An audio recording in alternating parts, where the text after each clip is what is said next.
Cimug, si ondel-ondel kecil yang ceria, tiba-tiba jatuh sakit karena terlalu sering makan permen Yupi dan minum es.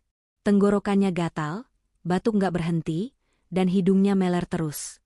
Tapi siapa sangka, dari sakit itu Cimug justru belajar banyak hal, sampai akhirnya dia bisa sembuh, minum obat sirup dengan disiplin, dan diangkat jadi duta sehat kampung.